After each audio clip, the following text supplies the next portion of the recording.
क्या भैया? पूछे पूछे पूछे, आज मत पूछे, आज चूंकि हमारे पास समय बहुत कम है, आज मत पूछे।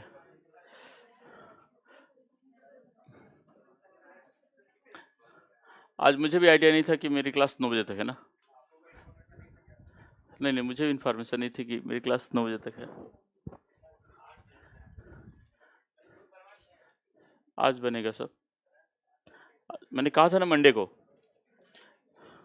आज बना दूंगा सबका।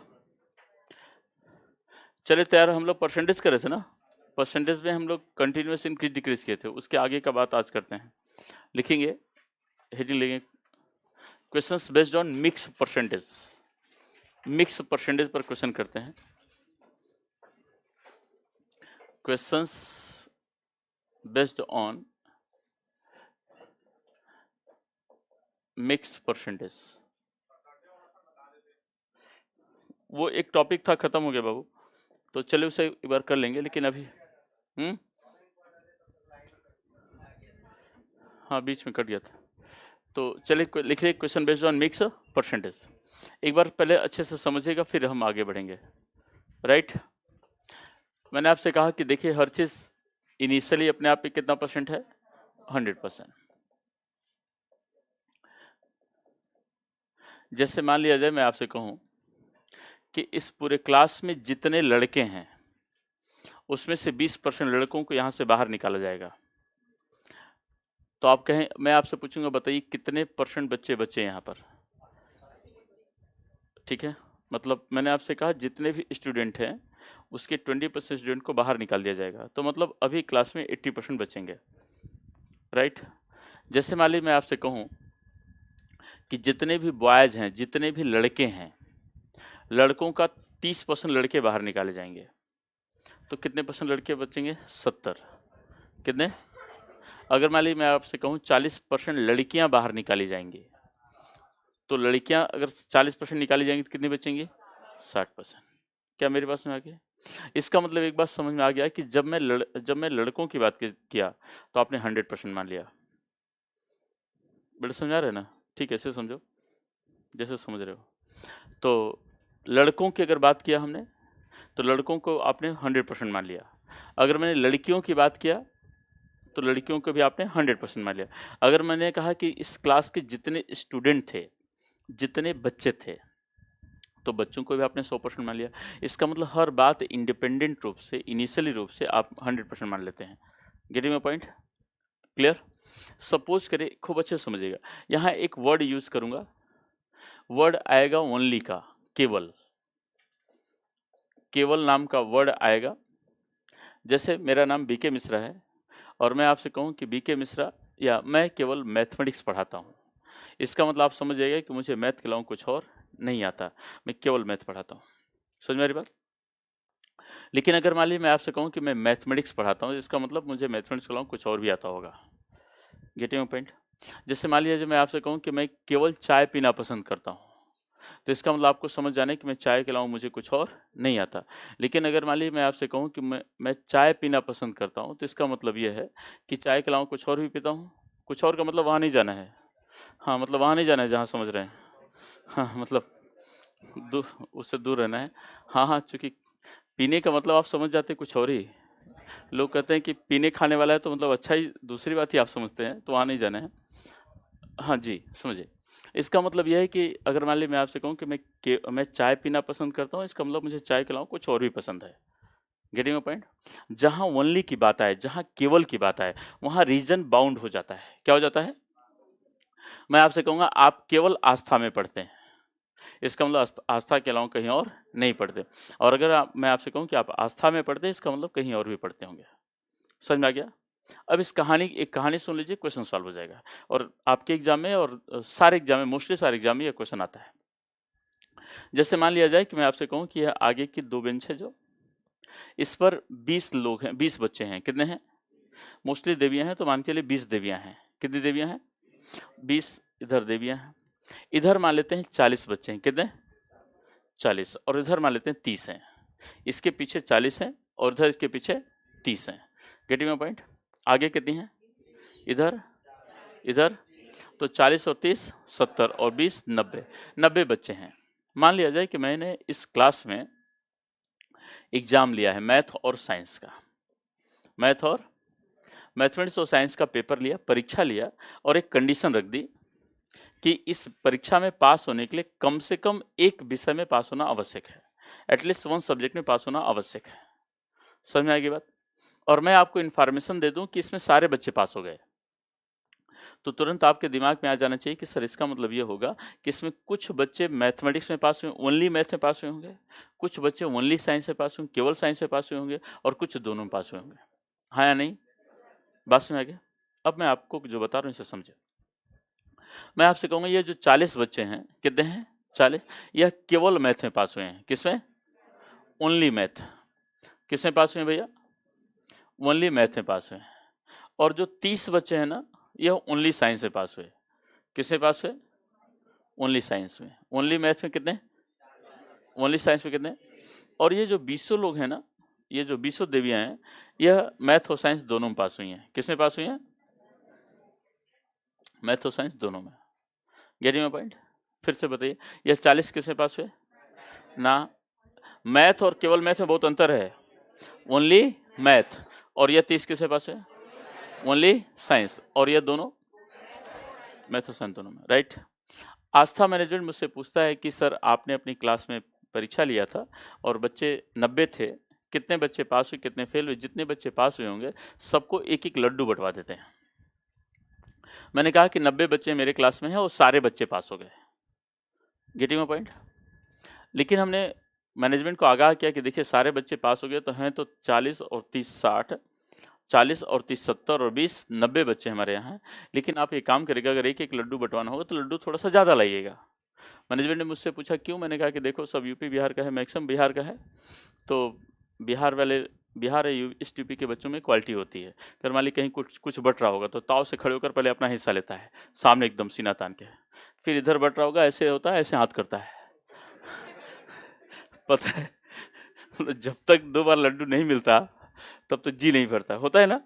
और सोचिए हम चालाक कितने होते हैं कि हम जिस हाथ में पहले लिए होते हैं ना वो हाथ नहीं करते, दूसरा वाला करता है, क्योंकि उसमें मान ली कुछ लगा होगा, ऐसे करते हुए चेहरा इधर होता है और बांटने वाला इधर रख देता है। तो मोरल ऑफ द स्टोरी यह है कि हमने मैनेजमेंट को आगाह किया, मैनेजमेंट ने ऐसा ही काम किया। अब जरा समझिए क्या हुआ। मैनेजमेंट आपके क्लास में आया और आते ही कहा कि काम करिए, जितने बच्चे मैथमेटिक्स में पास हुए, सुनो मैं क्या करूं भैया, जितने बच्चे मैथमेटिक्स में पास हुए ना वो सब एक साथ बैठे हैं। किस में पास होने वाले? जितने बच्चे मैथमेटिक्स में पास हुए हैं वो सब एक साथ बैठे हैं।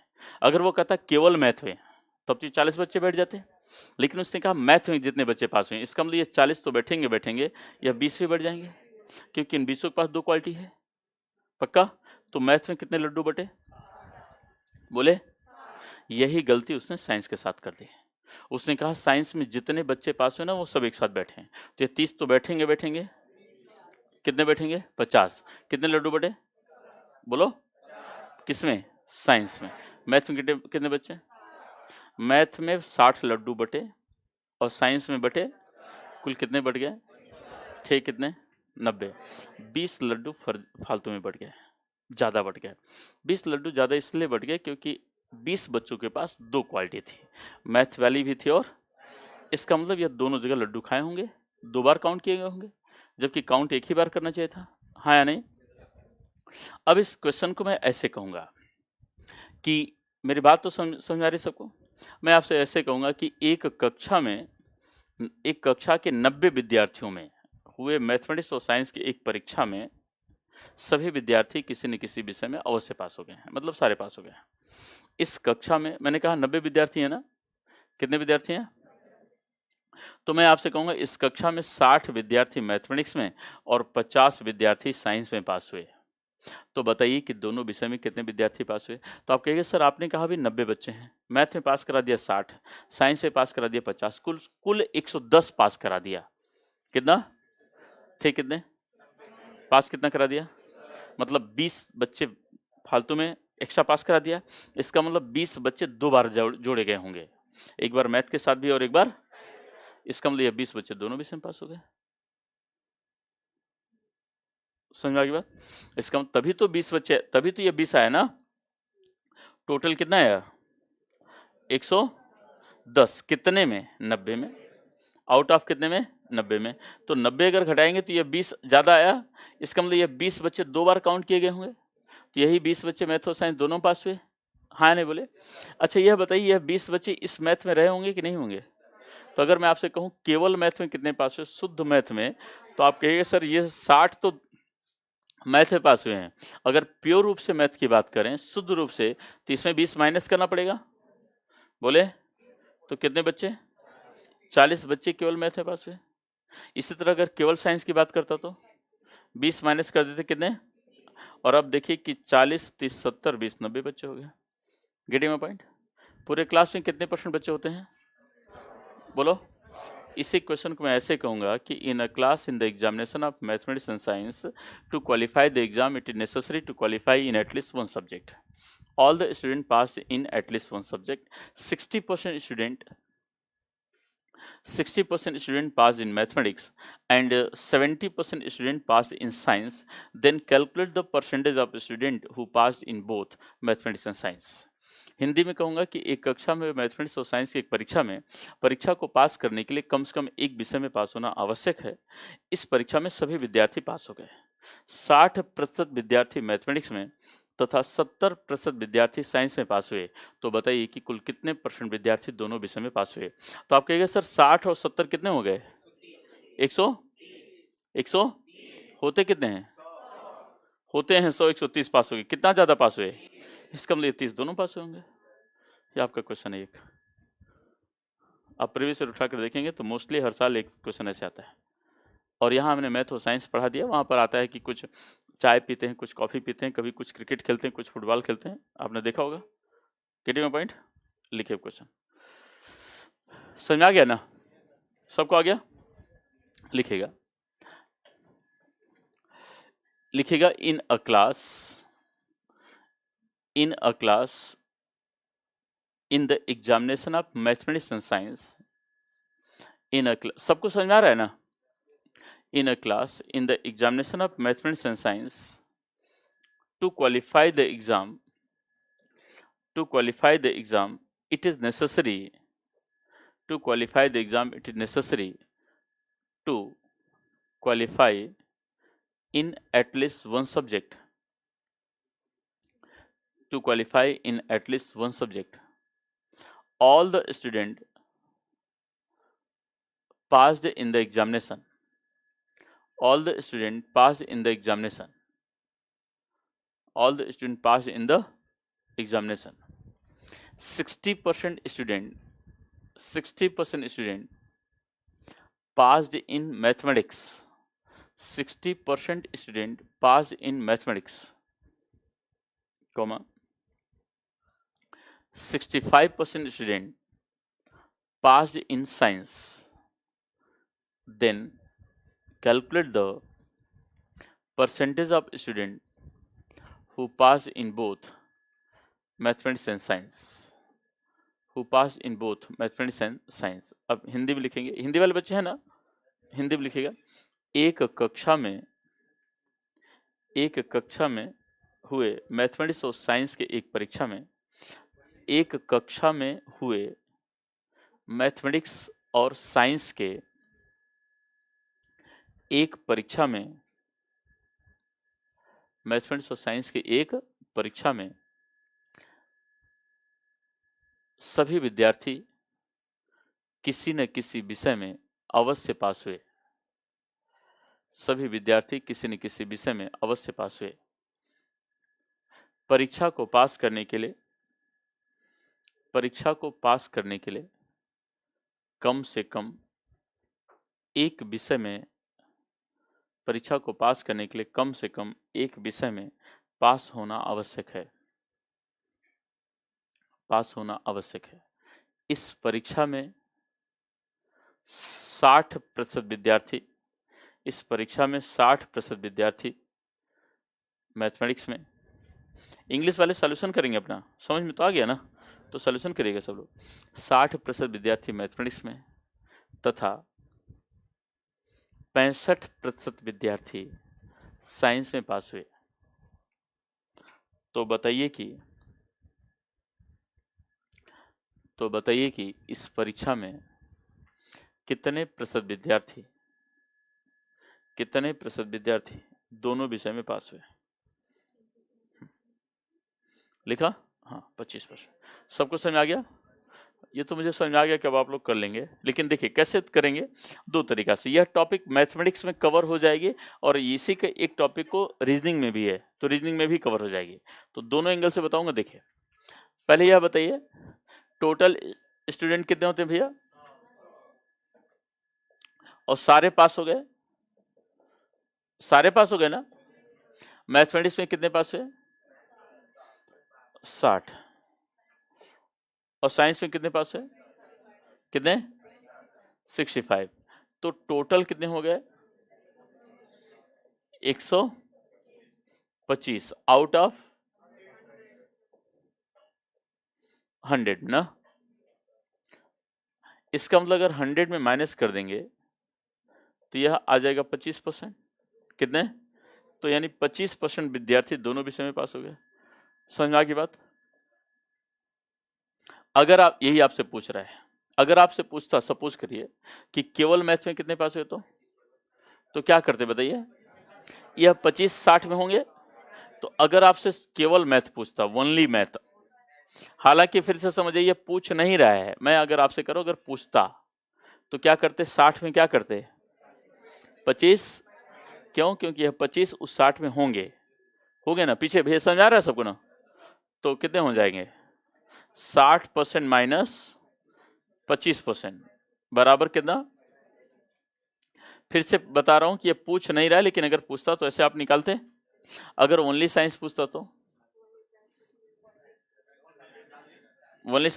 भैया 65% माइनस 25% कितना आता?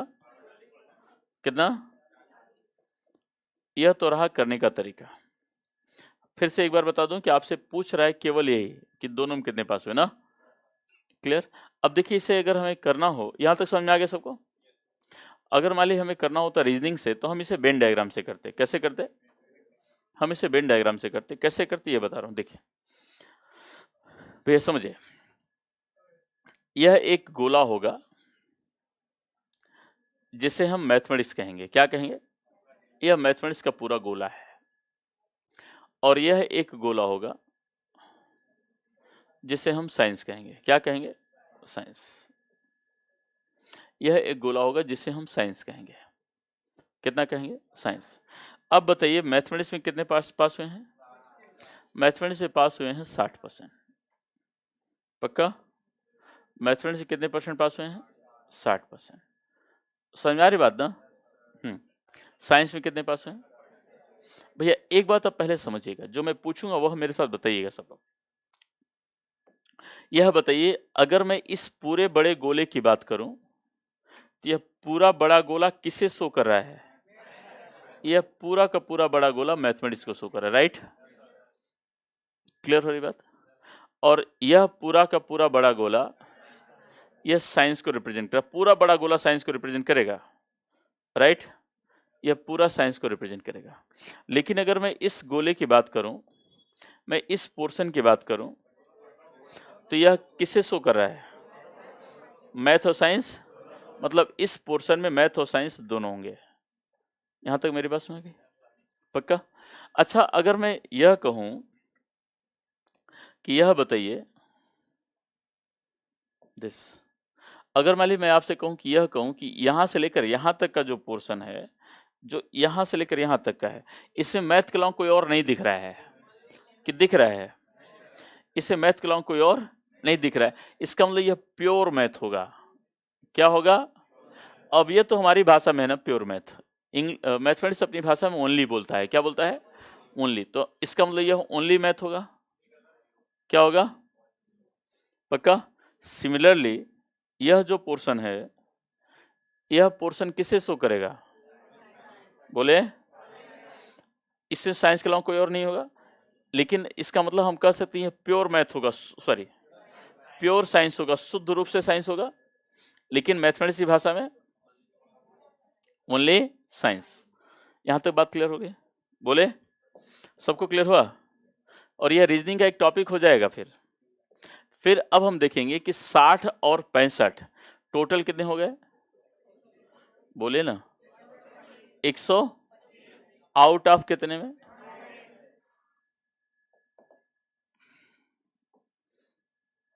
आउट ऑफ 100 में, राइट। तो अगर इसमें 100 माइनस कर देंगे तो कितना आएगा 25, कितना, तो यहां दोनों में आ गया 25%, कितना परसेंट। अब बताइए इस पूरे बड़े गोले की वैल्यू कितनी है, इस पूरे बड़े गोले की 60 दिख रही है, ये 60 है, दिख रहा है 60, बहुत अच्छा। तो अब जरा देखिए पूरे बड़े गोले की वैल्यू 60 है और 25 पहले से आकर बैठ गया। मान लीजिए आपके घर में 60 लोग रहते हैं, 25 लोग एक कमरे में बैठे हैं, कितने बचे, कितने बचे, सबको बेटा समझ आ रहा है ना। जैसे ये 2-3 लोग ऐसे बिहेव रिएक्ट कर रहे हैं जैसे लग रहा है एकदम भाई की बारात औरत में आया है और एटीट्यूड के साथ किस दूल्हे का भाई बन के 7वें आसमान पर एटीट्यूड है। बोलो मेरे साथ बेटा, यह बीपीएससी की बारात है, सिलेक्टेड लोगों को विदाई मिलती है, ऐसा है ना। चलो तो यह पूरा बड़े गोले की वैल्यू 60, पहले से कितने आ गए, बच्चे कितने, पक्का, इस पूरे बड़े गोले की वैल्यू पहले से कितने आए, बच्चे कितने, दिस, समझ में आ गया, समझ में आ गया सब कुछ, बोले। अब इसे छाप लीजिए, इसे हम कहते हैं वेन डायग्राम। क्या कहते हैं भैया,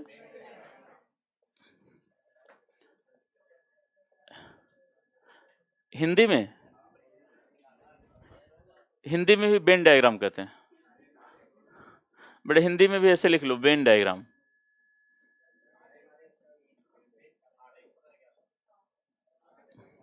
अरे वेन लिख लीजिए आप भी, अरे गोला भरना है भाई, वहां थोड़ी दिखाना है कौन सा आरेख है, समझ में आ गया ना। क्या आ गया बेटा, वो तो नसीब खराब हो ना तो ऊंट पर बैठे बोने को भी कुत्ता काट लेता है। करा गया तो क्या,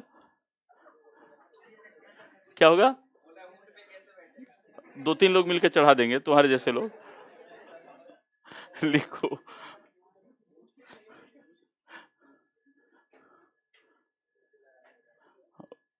समझ में आ गया।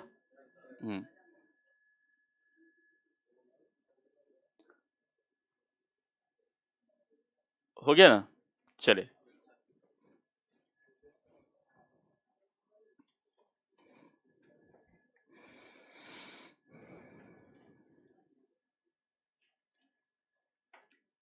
समझ में आ गया भैया। अब नेक्स्ट क्वेश्चन लिखिएगा, लिखिएगा, मैं इंग्लिश में बोलूंगा, हिंदी में बोलूंगा, और मैं इंग्लिश वालों से उम्मीद करूंगा कि इंग्लिश वाले ट्रांसलेट करके लिख लें। और अगर आज इंग्लिश वाले यह लिख कर दिखा दिए तो अच्छा लगेगा, मतलब इंग्लिश वालों से मेरी उम्मीदें बहुत ज्यादा हैं। हिंदी वाले तो बेचारे होते हैं, आप लोग एक्सपर्ट होते हैं। अरे मान ले थोड़ी देर के लिए, बेचारा मानने से अगर कुछ मिल रहा है तो अच्छा है, लिखो, लिखो। अगर मान ली हमें बेचारा मानकर कोई हमें कुछ दे रहा है तो अच्छा है, लाओ भाई। होता नहीं है, हम लोग कोचिंग में पहले कैसे जाते हैं, मैंने शायद आपको पहले कोचिंग में एडमिशन कराने के पहले दिन जब जाते हैं, स्लीपर पहन के फटा सब थोड़ा सा ऐसा, और फटा फटा थोड़ा शर्ट और माथे एकदम तेल चिपचिपा के कि जाके सर गरीब आदमी है, किसान के घर से। उसके बाद तो जो रीबॉक और एडिडास का बाहर चलता है। लिखो, लिखे, एक कक्षा में हुए, एक कक्षा में हुए मैथमेटिक्स और साइंस के, इंग्लिश वाले वैसे लिखेंगे, in class in the examination of mathematics and science, पूरा लिखना शुरू कर देंगे। एक कक्षा में हुए मैथमेटिक्स और साइंस के एक परीक्षा में, परीक्षा को पास करने के लिए, परीक्षा को पास करने के लिए, परीक्षा को पास करने के लिए कम से कम एक विषय में पास होना आवश्यक है, कम से कम एक विषय में पास होना आवश्यक है। इंग्लिश में लिखिएगा, in a class in the examination of mathematics and science it is necessary to qualify, it is necessary to qualify the exam, it is necessary to qualify the exam passed in at least one subject. कम से कम एक विषय में पास होना आवश्यक है। लिखा भैया, लिखिएगा in this class 12% student didn't pass in any subject. Hindi में लिखिएगा, इस कक्षा में 12% विद्यार्थी किसी भी विषय में पास नहीं हुए। 12% student didn't pass in any subject. 12% विद्यार्थी किसी भी विषय में पास नहीं हुए, कॉमा 70% विद्यार्थी मैथमेटिक्स में पास हुए। 70% student pass in mathematics, comma 62% विद्यार्थी साइंस में पास हुए। 62% स्टूडेंट पास इन साइंस,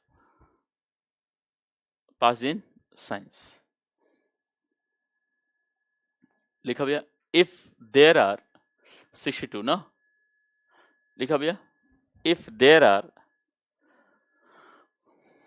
132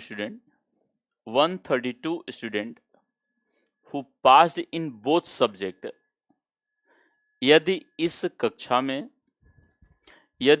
कक्षा में कुल 132 विद्यार्थी दोनों विषय में पास हुए हों। If there are 132 student who pass in both subject ना, दोनों विषय में पास हुए हों, तो बताइए कि परीक्षा में कितने विद्यार्थी शामिल हुए तथा कितने विद्यार्थी असफल हुए।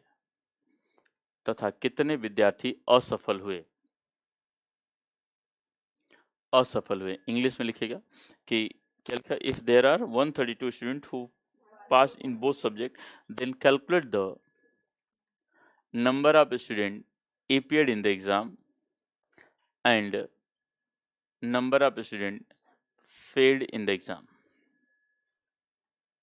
लिखा भैया, number of student failed in the exam. लिखा भैया, देखिए अभी तक क्या होता था, समझ में आ गया ना? क्वेश्चन तो समझ में आ गया सब कुछ। देखिए यहां क्या होता था कि अभी तक हम पहले ये जो हम बनाते थे कि जो हमारा टोटल पास है ये कितने थे, 100%, ये बनाते थे। लेकिन यहां ऐसा नहीं है, यहां सारे पास नहीं हुए। देखिए कितने पास हुए हैं, अरे टोटल पास कितने हुए, वो तो दोनों विषय में 132 पास हुए हैं। टोटल पास फेल हो गए हैं 12%, कितने 12, तो टोटल पास कितने होंगे, अब 100 नहीं रह गए, कितने रह गए 88% हो गए, और फेल कितने हो गए 12। पक्का? यह कहां से पता चला, क्वेश्चन में दिया है ना कि 12% फेल हो गए, तो 100 में 12 फेल हो गए, पास कितने होंगे 88। अब बताइए वेन डायग्राम से बताइए, ऐसे वो एक ही बात हुई, कैसे भी कर लीजिए, हो दोगे यार।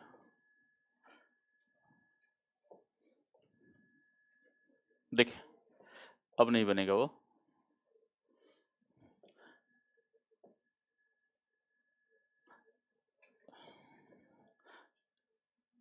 जानते हैं फ्री हैंड से जब बन जाता है ना तो 3-5 करता है वो। सुने, यह मैथमेटिक्स है और यह क्या है, साइंस। मैथ में कितने पास हुए, 70, और साइंस में 62। अब बताइए टोटल कितने हो गए, टोटल कितने में।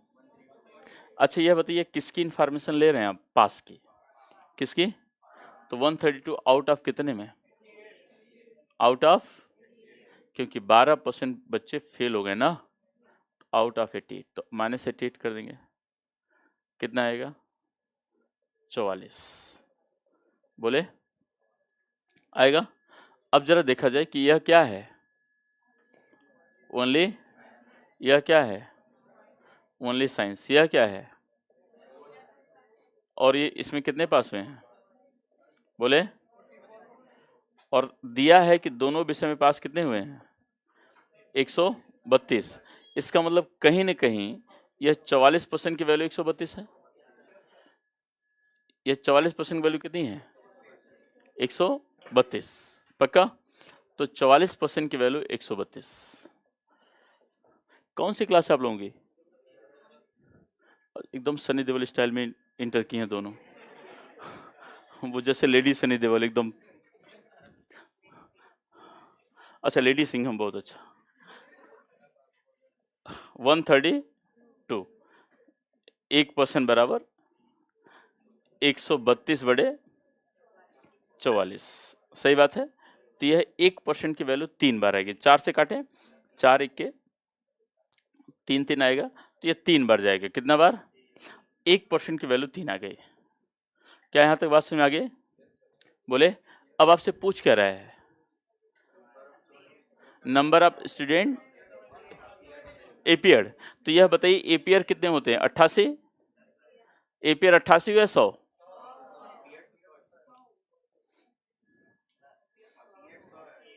एक मिनट। ये कितना बच्चा था जो कर रहा है 100 एपियर में है? कितने बच्चे हैं जो 100 एपियर कर रहे हैं? एपियर 100 हुए हैं।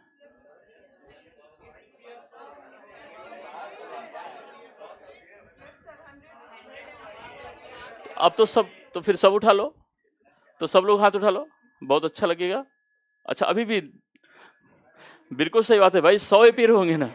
अच्छा सोचिए क्या दबाव है आप लोग पर, मतलब आप लोग किस दबाव में आ जाते हैं। 100 ही एपियर होंगे ना? हद होगी भाई। एपियर होंगे 100, तो मतलब 100 गुणित 300। अच्छा, दोबारा भी कहा कि एक बार सब उठा लो, उसके बाद भी कुछ लग रहा है, कुछ दिक्कत है क्या इसमें? क्लियर? एपियर कितने होंगे? 100। पक्का भैया? तो 300 बच्चे एपियर हुए। कितने? आपसे पूछ रहा फेल कितने हुए ना, तो फेल कितने हुए? 12%। मतलब 12 गुणित 3 कितने? 36 स्टूडेंट फेल हो गए। हाँ नहीं? समझ में आ गया? छपिए, फोटो खींच लीजिए। छपे।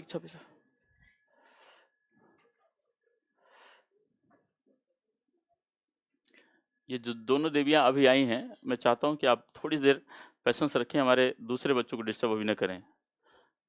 एक तो आप लोग आते ही डरा दिए एकदम धड़ाम। हम लोग कौन सा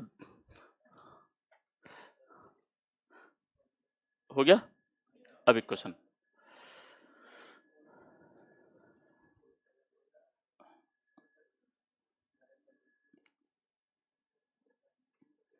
हो गया भैया ना? चलिए नेक्स्ट लिखिएगा, जल्दी करिए, अब तो जरूरी क्लास है ना। हमें पता भी नहीं था, मुझे पता होता तो मैं आके पहले पढ़ा देता, फिर 9 बजे यहाँ से जाता रूम पर, फिर बाकी और क्रिया होती। अगर ऐसा होगा तो ऐसे ही आ जाऊंगा तब तो, है ना। चलो लिखिएगा, इन अ क्लास, मैं लिखना शुरू करिए। In a class, in the examination of, अभी कोई आया नहीं, इसका मतलब भी आपके सर नहीं आए हैं, तो जब तक नहीं आएंगे तब आ गए हैं। लिखिए, in a class in the examination of, in a class in the examination of mathematics and science, in a class in the examination of mathematics and science. भैया एक बात और समझिएगा, जैसे मैं यहाँ लगातार मैथमेटिक्स और साइंस कर रहा हूँ, आपके एग्जाम में कुछ और भी आ सकता है, कि जैसे ऐसा आ सकता है कि क्रिकेट फुटबॉल आ सकता है, या कुछ कहे कुछ चाय और कॉफ़ी पीते हैं, कुछ ऐसे, मत उसमें दिक्कत नहीं समझना है, समझ आ रही बात ना। पूरा तरीका यही है, कॉन्सेप्ट यही है। तो लिखिएगा, in a class in the examination of mathematics and science 18% student didn't pass in any subject.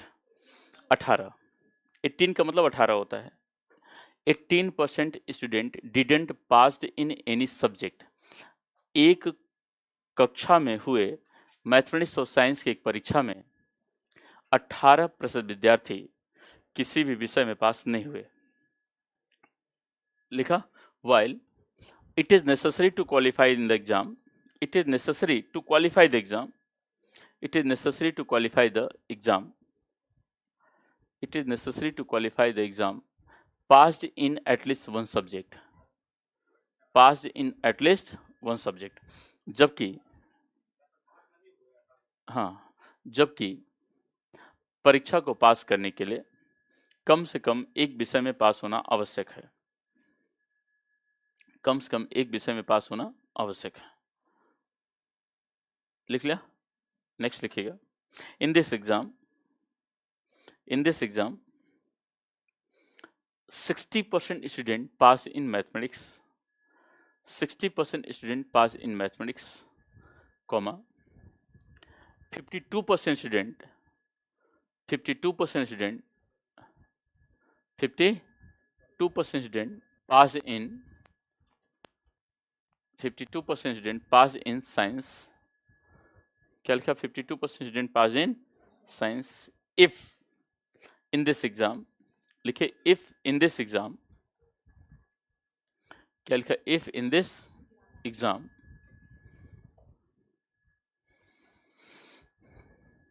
there are 88 students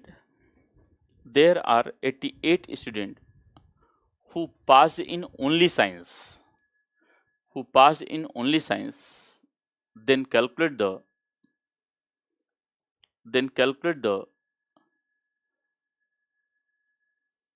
number of students who didn't pass in the exam.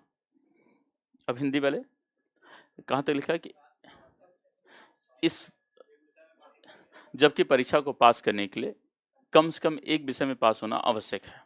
इस परीक्षा में 60% विद्यार्थी मैथमेटिक्स में, 52% विद्यार्थी साइंस में, 52% विद्यार्थी साइंस में, 60% विद्यार्थी किसमें? मैथमेटिक्स में, तथा 52% विद्यार्थी किसमें? साइंस में पास हुए। यदि इस परीक्षा में 88 विद्यार्थी 88 स्टूडेंट 88 विद्यार्थी दोनों विषय में पास हुए हों, तो बताइए कि भैया गड़बड़ हो गया। यदि इस परीक्षा में 88 विद्यार्थी केवल साइंस में पास हुए हों, हाँ, यदि इस परीक्षा में 88 विद्यार्थी केवल साइंस में पास हुए हों, तो बताइए कि परीक्षा में कितने विद्यार्थी फेल हुए, असफल हुए। तो बताइए कि परीक्षा में कितने विद्यार्थी असफल हुए। भैया यहाँ एक बार देखिएगा सब लोग, क्वेश्चन लिख लिया ना भैया? देखिए समझिए,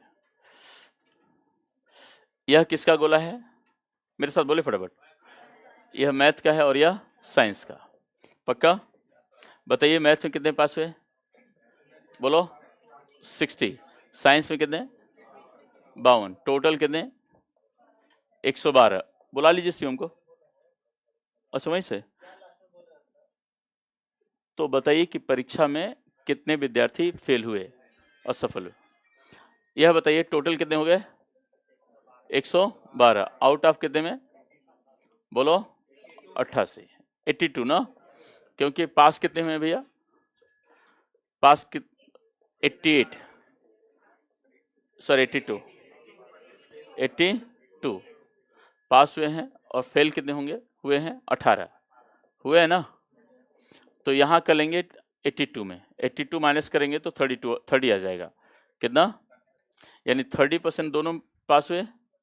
बोले कितना परसेंट? 30%, राइट। और अब बताइए ओनली साइंस में कितने? 52 माइनस 30 मतलब 22। कितना? और इसी की वैल्यू आपको दिया कितना? 88। पक्का? तो 1% की वैल्यू कितना? तो यहां से निकालेंगे 1% की वैल्यू, तो 88/22 ना, कितना आएगा भैया? 4। अब आपसे पूछ क्या रहा? फेल पूछ रहा है ना, तो 18%, मतलब 18 गुणित 4, 18 चौके 52। क्लियर हो गया? सबको समझ में आ गया? चले बस करें अब आप लोग ज्योग्राफी क्लास करिए। आज हम लोग यहीं रुक जाते हैं मैथ की क्लास के लिए, ठीक है? क्या कल से? हाँ टाइम पर आ जाऊंगा जी, कल से बिल्कुल आ जाऊंगा।